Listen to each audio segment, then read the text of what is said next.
Last class में हम लोगों ने क्वेश्चन नंबर 7 देखा था, उसमें एक हम लोगों ने मिस्टेक कर दी थी। एक बच्चे ने बताया कि सर हम लोगों ने 30,000 एंटरटेनमेंट अलाउंसेस वाला सैलरी के कॉम्प्यूटेशन में रेंट फ्री अकोमोडेशन का कैलकुलेशन करते समय नहीं जोड़ा था।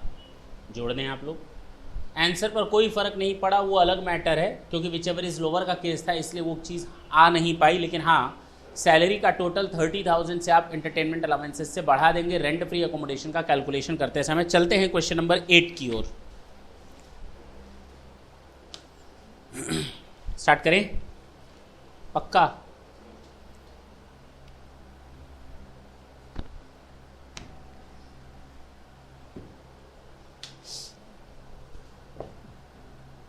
क्वेश्चन नंबर 8 दिया है, mister M is an area manager.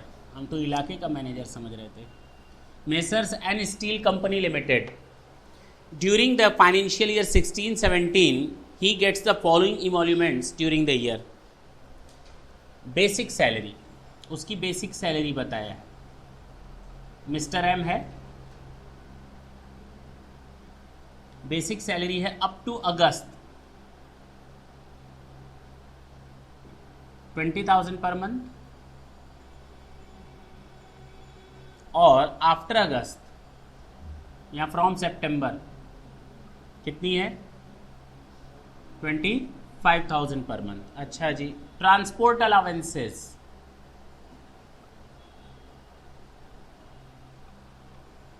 $2,000 per month, and contribution to RPF 15% of salary basic. Okay,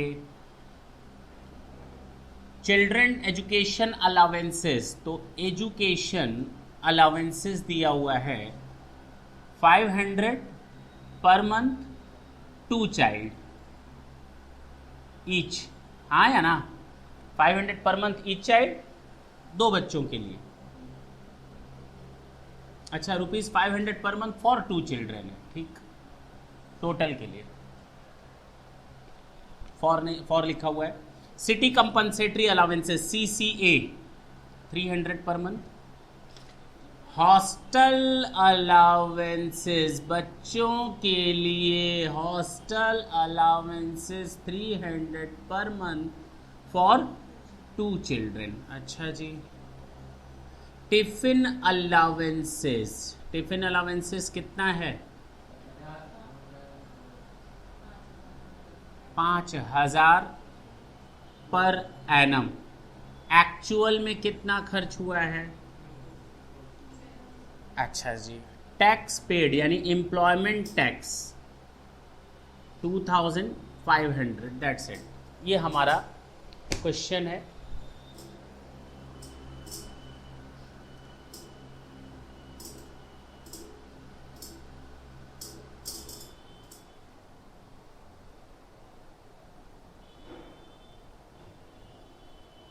computation of,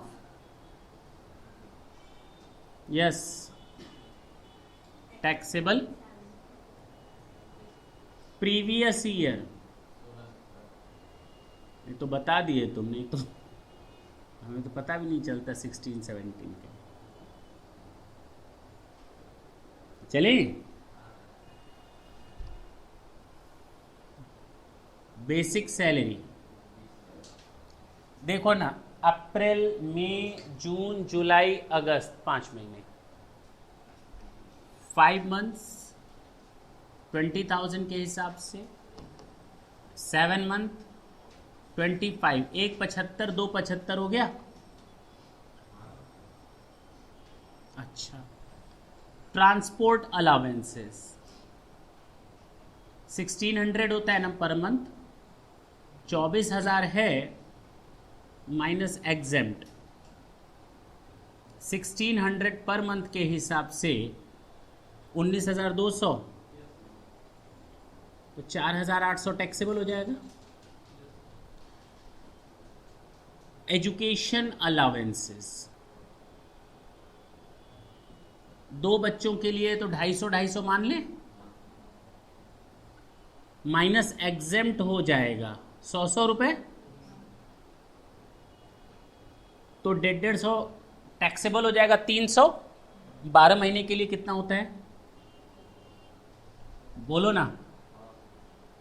city compensatory allowances पूरा 100% टैक्सेबल होता है 3600। Hostel allowances 380 per month 2 children के लिए है तो 190 प्लस 190 माइनस एग्जाम 300 होता है तो 0 हो जाएगा। बोलो ना। टिफिन अलाउंसेस क्या करेंगे, जितना एक्चुअल खर्च होता है उतना हम लोग जरा ढंग से देखो। 100% टैक्सेबल में मैंने बताया हुआ है, सीसीए के नीचे मैंने लिखवाया था, जरा देखो टिफिन अलाउंसेस को।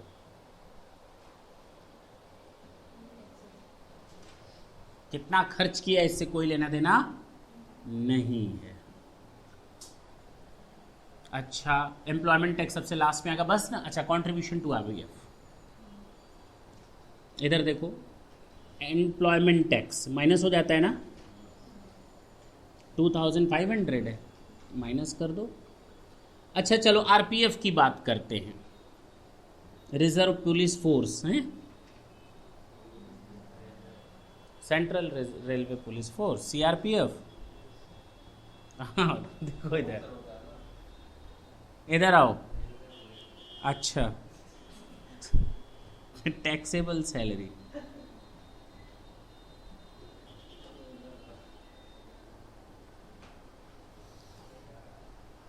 चलो, कंट्रीब्यूशन है 15% ऑफ 275,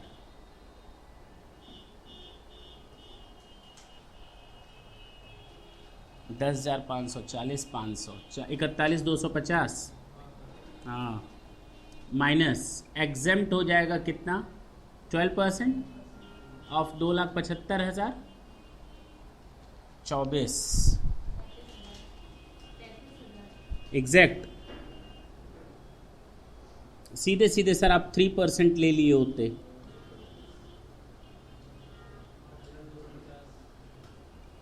टैक्सेबल हो जाएगा। टोटल करो इसका, 72, 11, 12, 12, 5, 17, 2, 92, 3,02,50 माइनस 2,500, 297, 250 ना, 750। This is your answer. देख लेना कैलकुलेशन टोटल।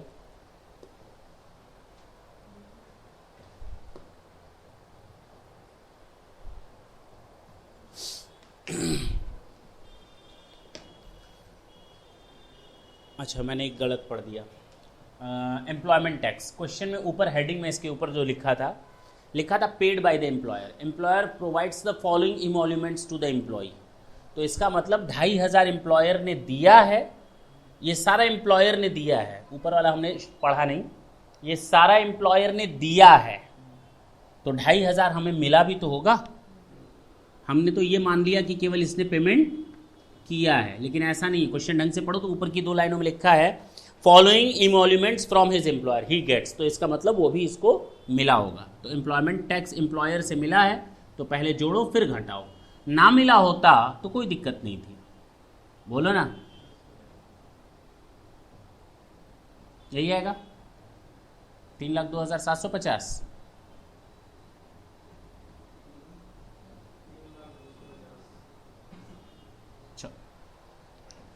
नोट करें तो हम आगे चलें क्वेश्चन नंबर 9।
क्वेश्चन नंबर 9 आप लोग अभी स्किप कर देंगे क्योंकि उसमें हाउस प्रॉपर्टी वगैरह के एडजस्टमेंट्स ज़्यादा हैं। तो जब तक हम लोग हाउस प्रॉपर्टी और बाकी टॉपिक्स को कवर नहीं कर लेंगे, अदर सोर्सेज को, इररेलेवेंट है। फिलहाल क्वेश्चन नंबर 10 पे आते हैं।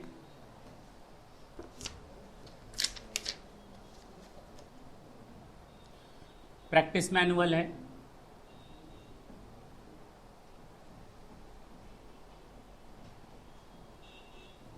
लिखा है mister Anand an employee of XYZ company limited at Mumbai.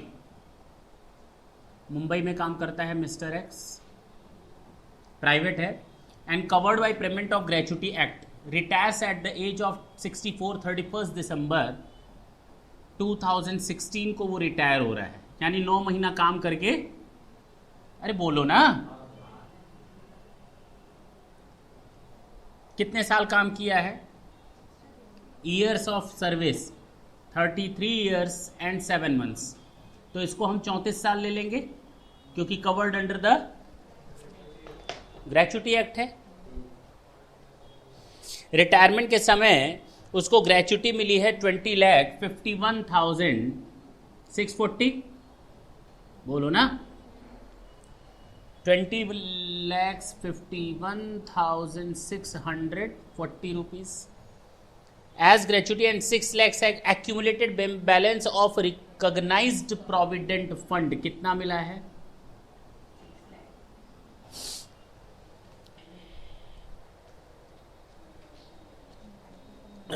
आगे बोल रहा है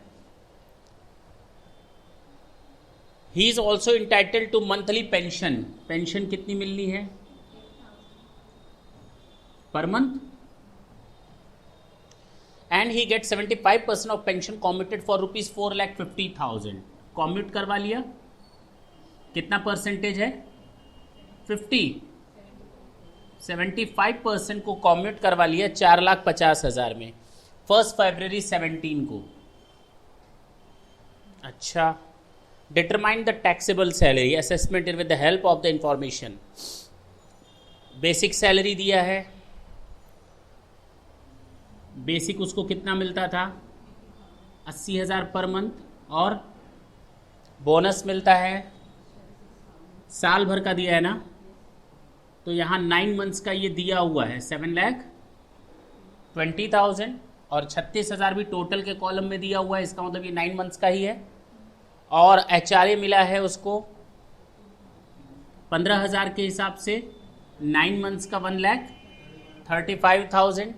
रेंट पेड बाय आनंद है 10,000 के हिसाब से, कितने महीने का? ये तो 9 महीने का है। रेलिवेंट पीरियड याद आया? वर्ड याद आया कुछ? Employees contribution to RP,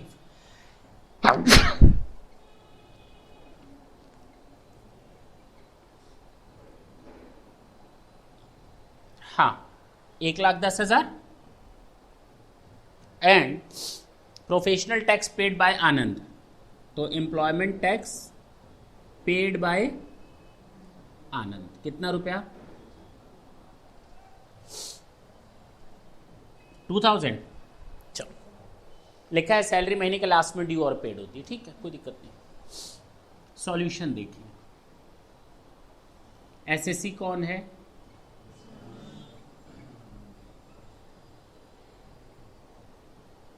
computation of what?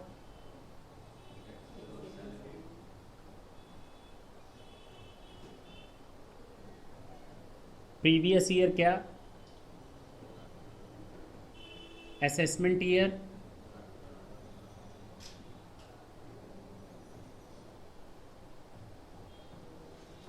हाँ, 9 महीने का पहले निकाल लें सब। बेसिक सैलरी, अगर रिटायर नहीं हुआ होता तो 9 महीने की सैलरी उसको 7,20,000 मिलती। जी सर। बोनस मिला है उसको 36,000। HRA कैलकुलेट कर लें, चलो किनारे कर लो। रेंट पेड उसी में यूज होगा। एम्प्लॉयर्स कॉन्ट्रीब्यूशन टू RPF,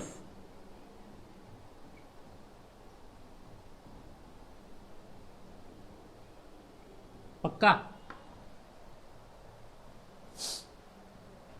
और सबसे लास्ट में as a deduction gross salary के बाद employment tax under section 16(3)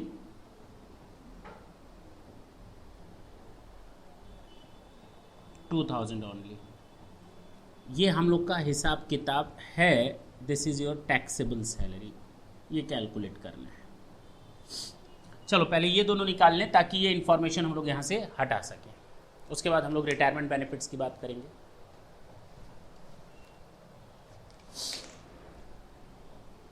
HRA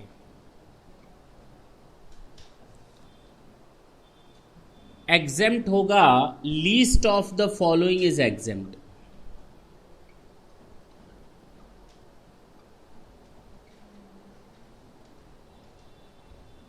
पहला एक्चुअल अमाउंट कितना है? एक्चुअल अमाउंट HRA का सर 15,000 के हिसाब से 9 मंथ्स का 1,35,000। दूसरा rent paid minus 10% of salary. Rent paid कितना? 1 लाख? नहीं सर, अगर 9 महीने का है तो ये भी 9 महीने का होगा। 10,000 के हिसाब से 9 महीने का 90,000 माइनस 10% ऑफ सैलरी मीन्स क्या? HRA में basic salary plus DA if plus percentage of commission. Basic की तो है 7,20,000, 18,000 आया, बोलो ना। और मुंबई के केस में 50% ऑफ सैलरी तो 3,60,000 हो जाएगा। 50% ऑफ 7,20,000 3 लाख। तीनों में सबसे कमती क्या है? तो एग्जेम्प्ट हो जाएगा 18,000। मिला कितना था? 1,35। तो टैक्सेबल कितना हो जाएगा? 1,17। This is our taxable amount of HRA। कोई दिक्कत है क्या इसमें? 1,17,000। अब हम किसकी बात करेंगे? RPF की। किसकी? ये सब तो बाकी हो गया।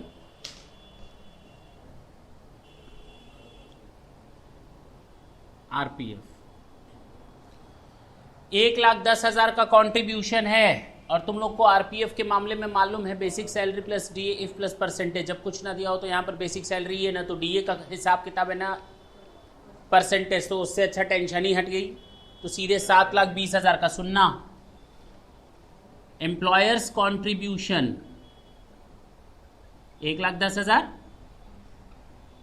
Minus exempt 12% of 7,20,000।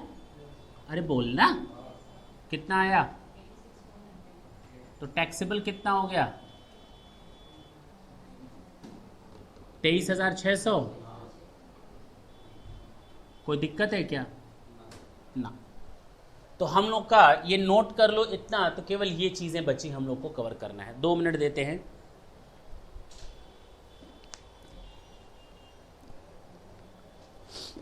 कि हटा दें साइड से, नोट कर लो 2 मिनट है।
हटा रहा हूँ, ये हटा रहे हैं।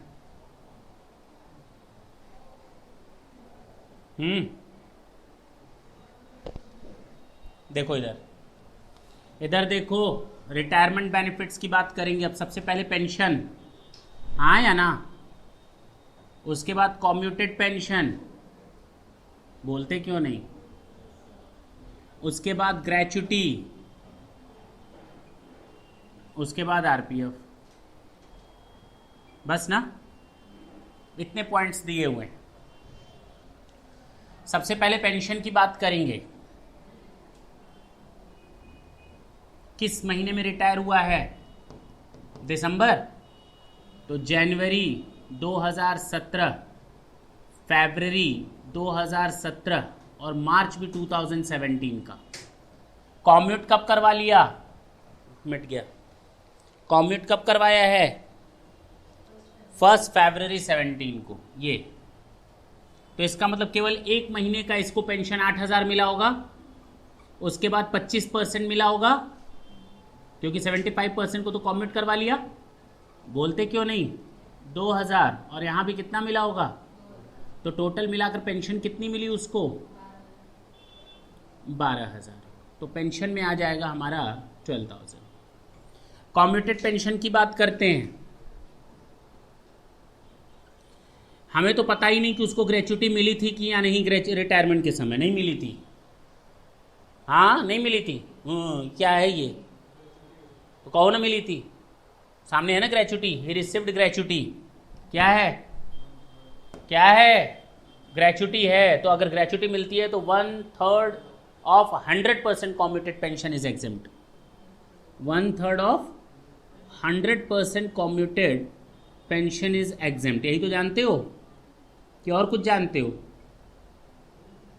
1/2 है कि 1/3 है? 1/3 है। 1/3 ऑफ 100%। जरा देखो कितना मिला है उसको कॉम्यूटेड। 4,50,000 कितने के बदले? 75 के बदले। तो 75% से अगर डिवाइड कर देंगे तो 100% निकल जाएगा। इस 100% का 1/3 निकालो। 2 लाख, 20 लाख नहीं, 2 लाख, 2 लाख है। ये एग्जेम्प्ट है। ये क्या है? तो टैक्सेबल कितना हो जाएगा? हाथ में आया है 450, माफ हुआ है 2 लाख, तो 2,50,000। अच्छा, ग्रेच्युटी की बात करें। Covered under the gratuity act, question में साफ साफ लिखा था। तो least of the following is exempt.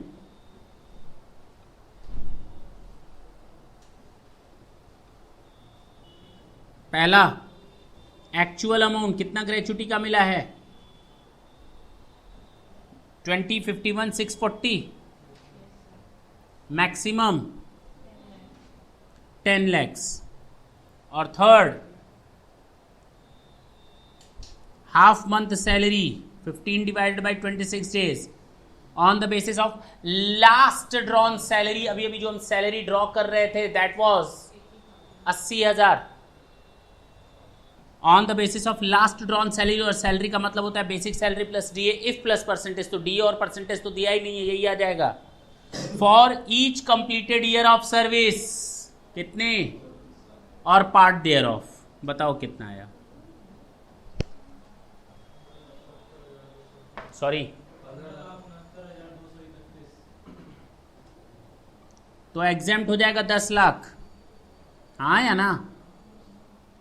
10 lakh अगर माफ हो गया, 20 लाख मिला है तो टैक्सेबल हो जाएगा 10,51,640। तो 10,51,600। लास्ट आरपीएफ, जरा पेज पलटो। शुरू में बताया था आरपीएफ का चार्ट देखो, तो मैंने कहा था जब ऑलरेडी टैक्स लग चुका है तो at the time of the retirement it is 100% exempt. देख लो, लम सम अमाउंट 100% एग्जेम्प्ट होता है। आरपीएफ का चार्ट देख लो, टोटल करो, आंसर आ गया।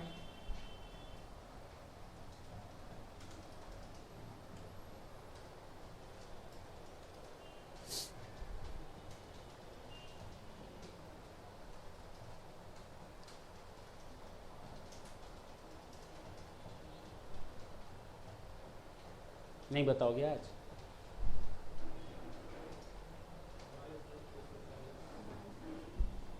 माइनस करो 2000, 22,08,000, this is your answer. Note करें, 2 मिनट का समय है आपके पास।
सुन लो, इंपॉर्टेंट क्वेश्चन है। Mister X retired from the service of Y limited on 31st of January 17.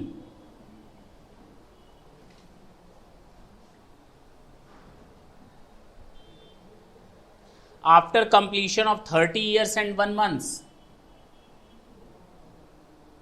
30 साल 1 महीना काम करने के बाद he joined the company on 1186 at the age of 30 years and received the following on his retirement. Retirement के समय इतना पा रहा है, ग्रेचुटी 6 लाख। ग्रेचुटी कितना पा रहा है? क्या वो कवर्ड है employee? Covered under the gratuity act है क्या? लिखा हुआ है हाँ। Leave encashment 3,30,000। लीव इनकैशमेंट कितना मिल रहा है उसको? किस बेसिस पर मिल रहा है जरा वो देखो। 330 दिन लीव बैलेंस है, यानी अनअवेल्ड लीव है जो उसको यूज करनी चाहिए थी। 330 डेज, यानी उसके खाते में इतना अभी पड़ा हुआ था छुट्टी लेने के लिए। He was credited 30 days leave for each completed year of service. बिल्कुल ठीक जा रहे हो, एक साल में 30 दिन का ही तो बेनिफिट मिलता है और मालिक भी उतना ही देता है। As per the scheme of the company he was offered a car which was purchased on 1st February 2014. Car to sale, car दी गई है, सेल ऑफ कार। एम्प्लॉय को क्या दी गई है? कार दी गई है, जिसको मालिक ने खरीदा था 1st February 14 को। परचेज ऑन कितने में? कितने में खरीदा था? 5 लाख रुपए में नहीं। आगे कहता है कि company has recovered 2 lakh from him for the car. 2 lakh रुपए में बेची गई है कार। आगे कंपनी डेप्रिशिएट द व्हीकल 15% के हिसाब से। हमें इससे क्या लेना देना? हमें इससे क्या लेना देना? कंपनी किस मेथड से डेप्रिशिएट करती है? मैंने तुम लोग को बताया था, अगर कोई मोबाइल एसेट ट्रांसफर की जाती है और अगर कार का केस होता है तो 20% के हिसाब से, अदर्स के केस में 10% के हिसाब से, कंप्यूटर के केस में 50% के हिसाब से। याद आया? और अदर्स के केस में 10% SLM मेथड से, बाकी दोनों में 50% और 20% वाला WDV मेथड से। हाँ या ना? तो हमें कोई लेना देना नहीं, हम WDV के रेट से 20% के हिसाब से चार्ज करेंगे। तुम कुछ भी लिखते रहो। आगे चलें। An amount of ₹3 lakh as commutation of pension for 2/3 of the commuted pension. चलो, कॉम्यूटेड पेंशन का कितना मिल गया उसको? 3 लाख। कितना मिला है? 3 लाख। कितने के अगेंस्ट? 2/3 के अगेंस्ट। आया ना? अच्छा, company presented him a gift voucher worth ₹6,000 on his retirement. Gift, retire हो रहा है तो उसको क्या मिल रहा है? His colleagues also gifted him a television. तो यहाँ क्या आ रहा है? तुम्हारे दोस्त किसी ने दिया होगा, वो अदर सोर्सेज में जाएगा या नहीं जाएगा, वो बात की बात है। फिलहाल इसका इस चैप्टर से मालिक से तो नहीं मिला, हमें यहाँ पर एम्प्लॉयर का रिलेशनशिप देखना है। बात खत्म। क्या मेरा कलीग मेरा एम्प्लॉयर है? Following are the other particulars. He has drawn a basic salary 20,000. Basic salary कितनी मिलती थी per annum, per month, per annum, and 50% DA per annum, कोई फर्क नहीं पड़ता, पर एनम ही सैलरी, ठीक है ना। 1 अप्रैल से 31 जनवरी रिटायरमेंट तक पेंशन उसको मिलती है 5,000।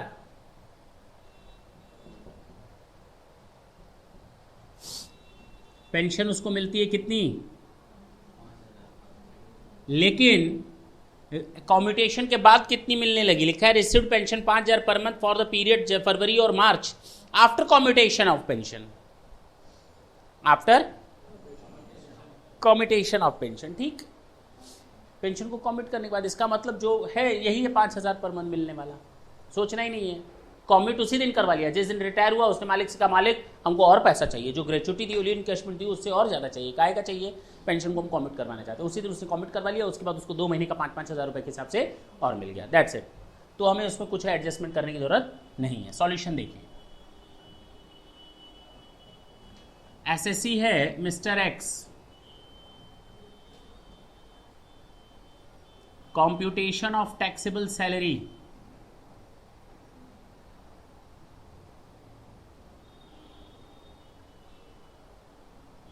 previous year 16-17, assessment year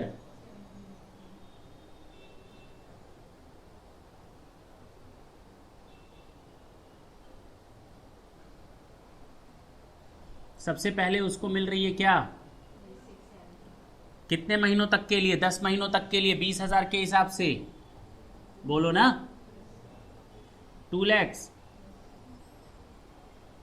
plus DA 50%, और कहीं नहीं लिखा है ये covered under the terms of employment है या नहीं, क्या करें, मान लें, मान लें, अरे बोलो ना, एज्यूम इफ, बोलो, मान लिया, तुम लोग चाहो तो ना मानो, मानो या हाँ। इसके अलावा कोई इंफॉर्मेशन नहीं, पेंशन 2 महीने की 5,000 पर मंथ के हिसाब से, चलो ये सारी चीजें हो गई। गिफट 6,000 का 6,000 टैक्स लगा दे कि 5,000 छूट देना चाहते हो, मत दो छूट, मत दो छूट, मैंने कहा था दोनों ऑप्शंस तुम लोग के पास अवेलेबल है, बेनिफिट ऑफ डाउट, चाहो तो 5,000 का छूट ले सकते हो। चलो भाई एक एक करके चीजें देखते हैं। सबसे पहले कम्यूटेड पेंशन, सिंपल है,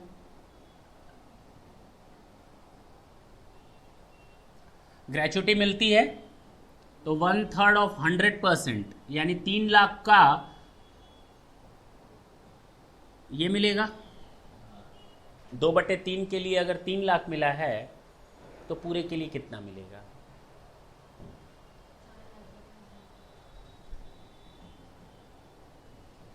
टू बाई 3 है ना, तो 0.67% हुआ, या 67%, 66.67, कितना आया, 450,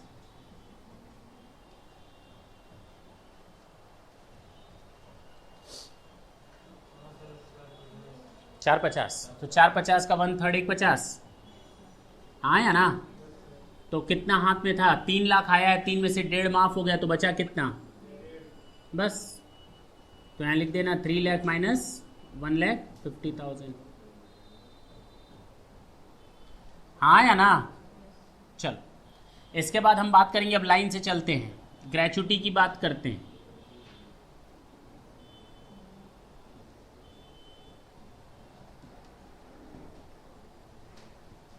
देखें इधर, gratuity covered under the gratuity act, माने या ना माने, मान लो, मान लो, अच्छा लिखा भी है क्या, अच्छा कवर्ड है, सॉरी, मानने की जरूरत नहीं है। एग्जेम्प्ट हो जाएगा 3 में से जो सबसे कम होगा, actual amount 6 lakh, maximum 20 lakh, अच्छा अच्छा, अरे 10 लाख। थर्ड, हाफ मंथ 1/2, अच्छा, इनटू लास्ट ऑन सैलरी या last 10 months average salary? Last on salary. DA plus if लेंगे या नहीं? जी सर, 30,000 आ जाएगा, 20,000 प्लस 50%। डीए भी लेंगे, बेसिक प्लस डीए इफ। किताब मत देखना, उसने नहीं माना है covered under the terms of employment, तो बुक से मत मैच करने लगना। उसने कहा है कि हम नहीं मानते हैं एज्यूम, हम करते हैं एज्यूम किया है कि हाँ। इनटू कितने साल काम किया है रे? 30 साल। जवाब दो।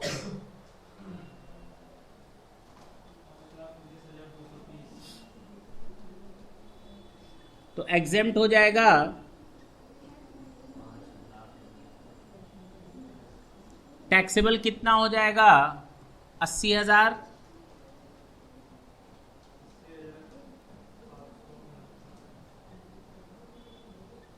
जो दिक्कत हो हमसे पूछो। 80,770। समझ में आई बात? बोलो, कोई डाउट हो तो बोलो।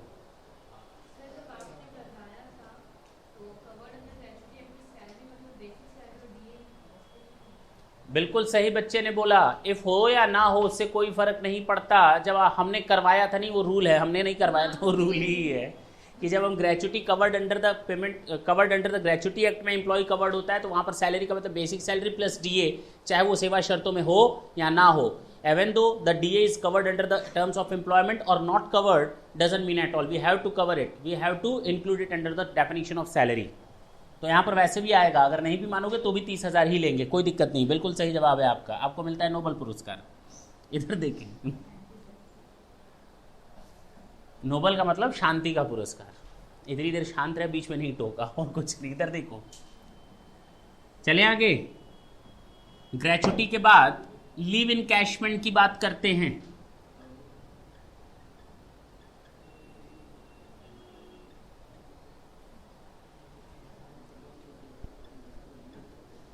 लीव इनकैशमेंट का क्या रूल है सर?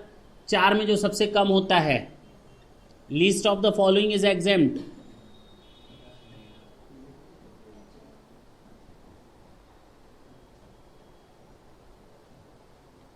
पहला,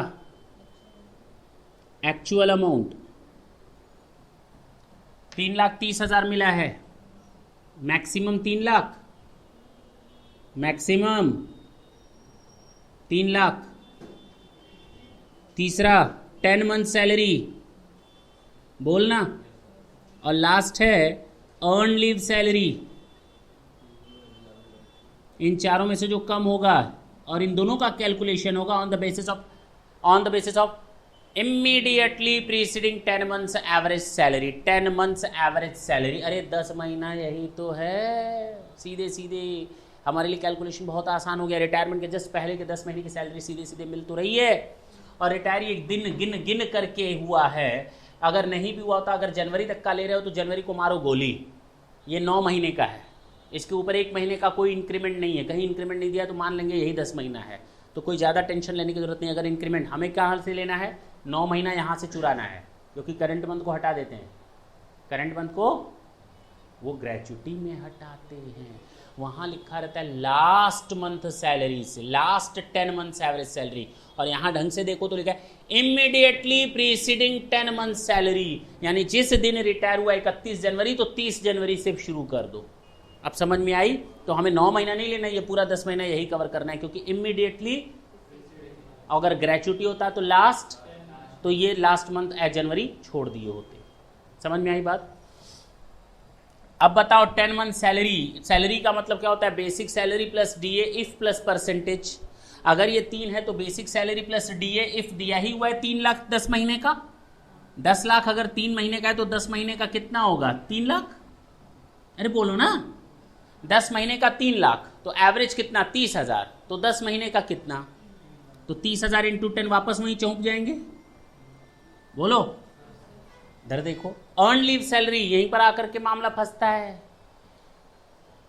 एम्प्लॉयर बोलता है 1 महीने में 30 दिन की छुट्टी अलाउ करेंगे, और 1 महीने की 30 दिन गवर्नमेंट भी बोलती है, तो इसका मतलब एम्प्लॉयर और गवर्नमेंट दोनों का हिसाब किताब साथ है। और अगर एम्प्लॉयर बोलता है कि तुम्हारी 330 दिन की छुट्टी बाकी थी, यानी 11 महीने की सैलरी और ले सकते हो। कितने महीनों की? 330 दिन का मतलब 11 महीने। तो 11 महीने किस बेसिस पर? लास्ट 10 मंथ्स एवरेज सैलरी अभी तो निकाला था, तो 3,30,000। सबसे कम क्या आएगा? 3 लाख। तो टैक्सेबल कितना हो जाएगा? 30,000।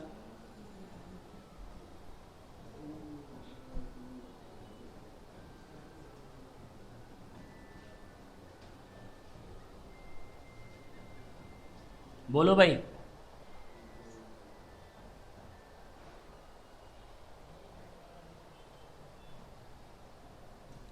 हाँ या ना? कार, कार की फैसिलिटी दिया है। कैसे दिया है?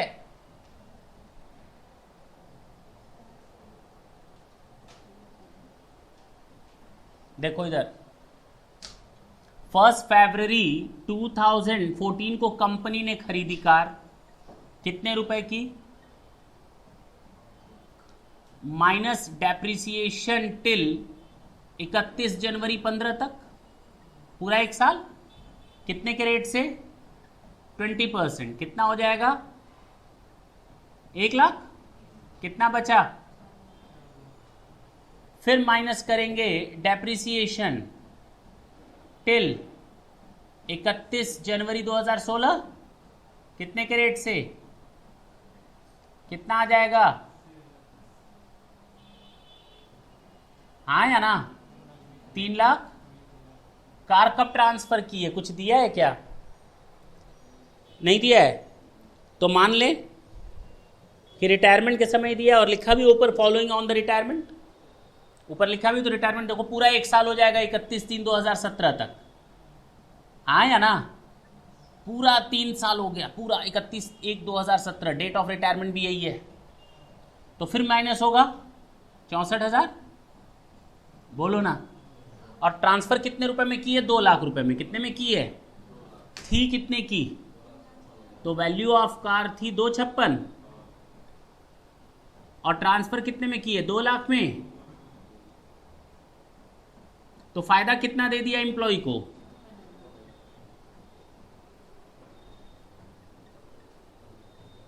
समझ में आई बात? सब खत्म। यह है ग्रास सैलरी, ग्रास, ग्रॉस नहीं है, ग्रास। इसमें से आप माइनस कर देंगे डिडक्शंस, कुछ है ही नहीं, बचेगा हमारा टैक्सेबल सैलरी। कितना आया ये? मेरे बुक में फ़र्क है, उसने माना है कि not in terms of employment DA को हमने माना है। यस। हाँ, कितना है ये?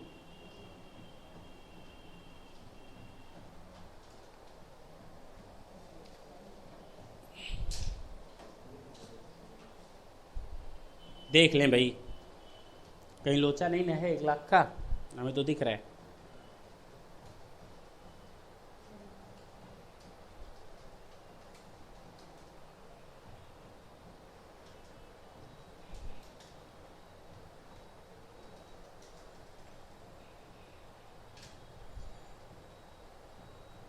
टोटल गलत है।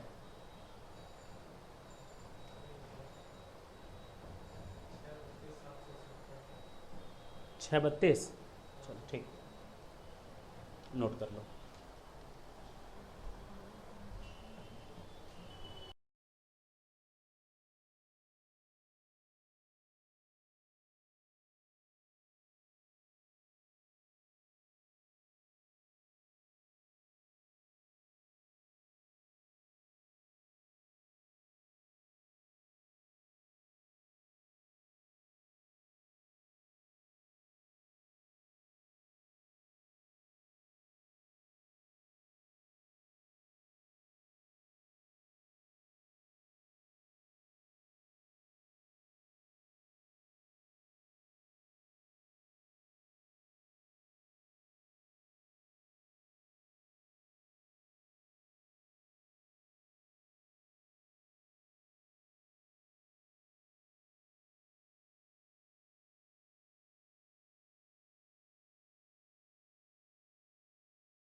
क्वेश्चन नंबर 12 देखेंगे।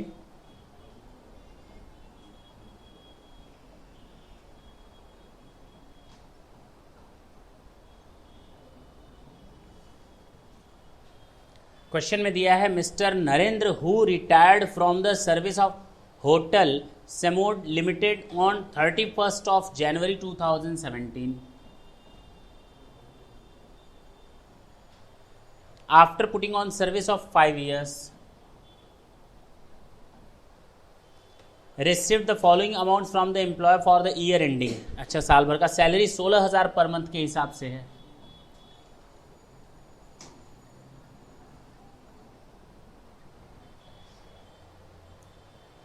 Comprising of basic salary 10,000। Okay, इसमें से बेसिक कितने की है और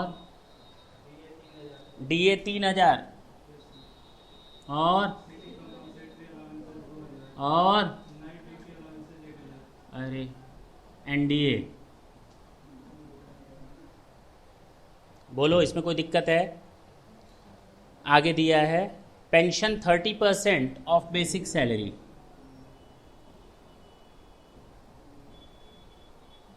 यानी 3,000, 10,000 का 30% कितना होता है? 3,000। बोलो ना। आगे कहता है लीव सैलरी 75,000।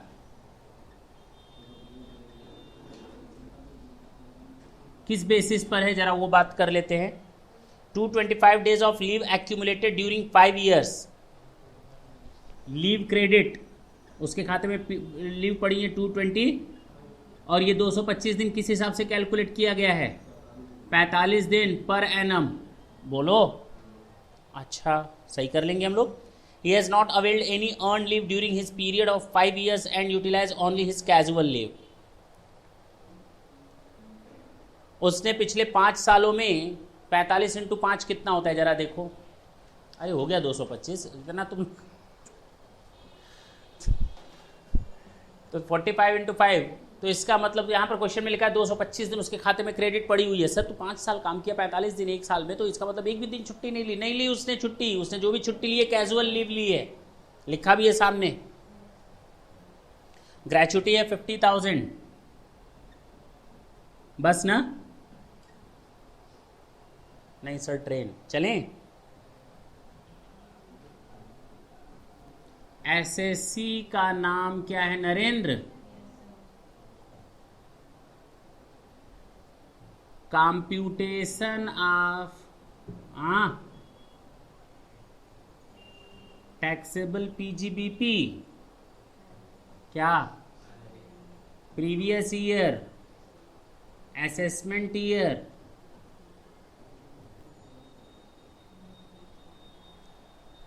बेसिक 10,000 के हिसाब से जनवरी का मतलब 10 महीना, रिटायरमेंट के समय तक 10 महीना हुआ।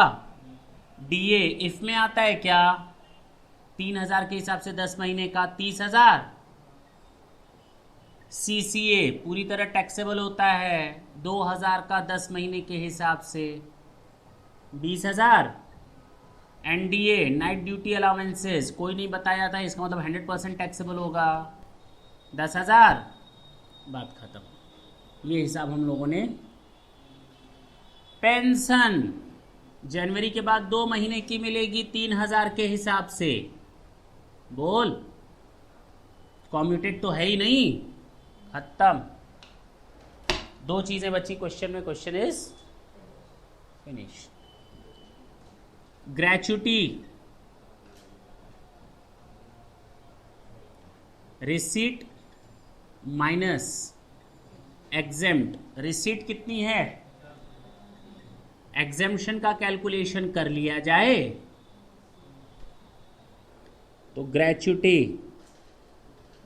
क्या माने? Covered under the gratuity act, least is exempt.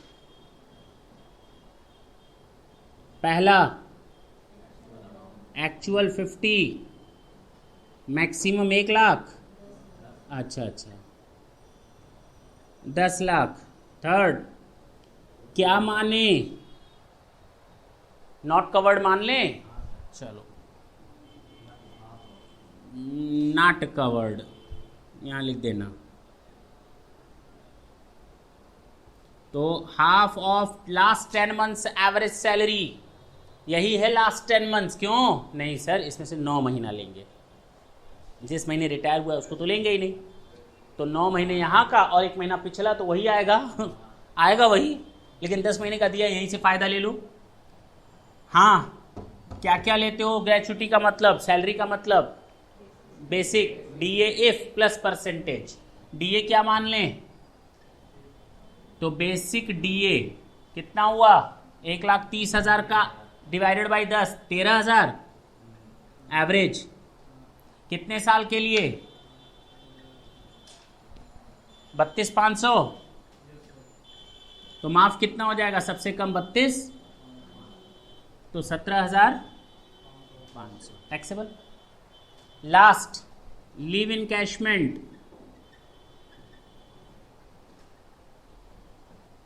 Receipt कितना, 75,000, 75 नहीं 75, माइनस कर देंगे एग्जेम्प्ट डबल स्टार। हाँ, पहला actual max 3 lakh, third 10 months salary. तो इसमें सैलरी का मतलब क्या होता था जरा देखो,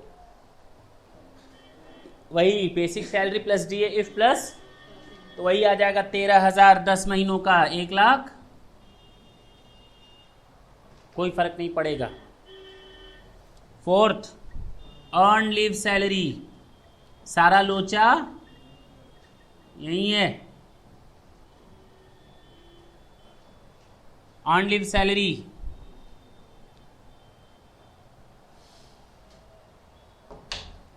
तीस दिनों के हिसाब से 5 साल तक की कितनी अलाउड होनी चाहिए थी छुट्टियां, 150।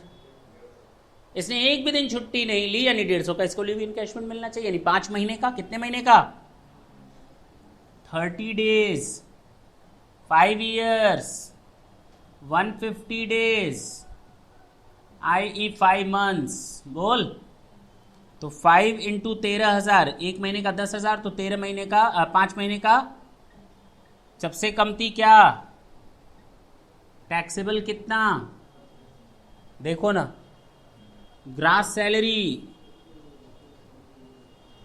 Minus deduction nil, taxable salary total करो, 1,50, 1,66, 1,76, 1,83, 1,93,500 कि 1,92,500। दिस इज योर आंसर, बधाइयो। इसका डिफर आया होगा किसी दूसरे रीजन की वजह से, इसने नॉट वो माना है, not in terms of employment माना है, नॉट कवर्ड हम लोगों ने भी माना है ना, तो ग्रेचुटी का आंसर हम लोग का कितना आया, 25।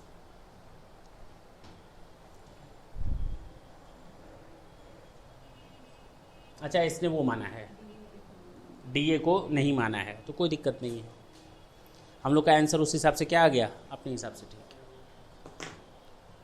टाटा बाय बाय बोलें, एक क्लास और लेंगे।